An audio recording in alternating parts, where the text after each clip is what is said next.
আপনার একটি ভিডিও দেখলাম সোশ্যাল মিডিয়ায় ছড়িয়ে পড়েছে, সাকিবকে সালাম করলেন এবং হ্যান্ডশেক করলেন। এই বিষয়টি আসলে কিভাবে হলো এবং কিভাবে তার সাথে দেখা করলেন, এটা কিভাবে সম্ভব হলো?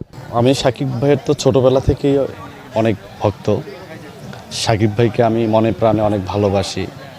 তারপর কোনো না কোনোভাবে শোয়ানুর রহমান শোয়ানের সঙ্গে আমার পরিচয়।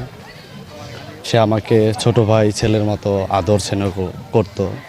তো ভাই তো আর পৃথিবীতে নেই, তার জন্য আমি আত্মার মাগফিরাত কামনা করি, আল্লাহর কাছে অনেক দোয়া করি।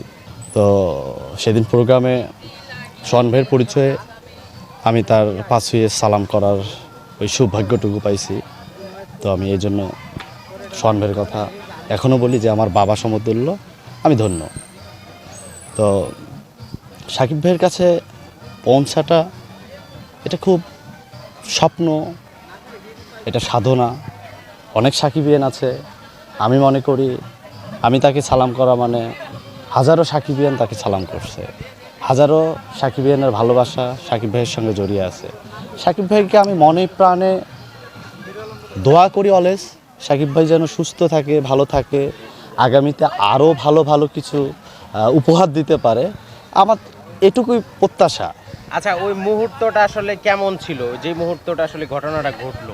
যে ফিলটা প্রতিটা সাকিবিয়ানের কাছে এটা স্বপ্ন, সেই স্বপ্নটা আমি বাস্তবায়ন করছি। আর আমার পৃথিবীতে কোনো স্বপ্ন নেই। সাকিব ভাই অলওয়েজ হ্যাপি থাক, ভালো থাক। আসলে তাকে ব্যাখ্যা কিভাবে দিব, এটা যদি প্রতিটা এই দেশের 18 কোটি 20 কোটি মানুষ যদি তাকে সরাসরি সচক্ষে দেখতো, তো আমি মনে করি প্রতিটা লোকেই তার বিগ ফ্যান হয়ে যেত। যে এত সুন্দর একজন মানুষ, এত সুন্দর ব্যবহার যদি কাছ থেকে কেউ না দেখে, তাকে হিংসা করবে অলওয়েজ। আর সুন্দর মানুষ আর ভালো কিছু করলেই তো হিংসা করে, এটা তো সবাই জানে, আপনি জানেন, দেশের সমস্ত মানুষ জানে, এটুকুই।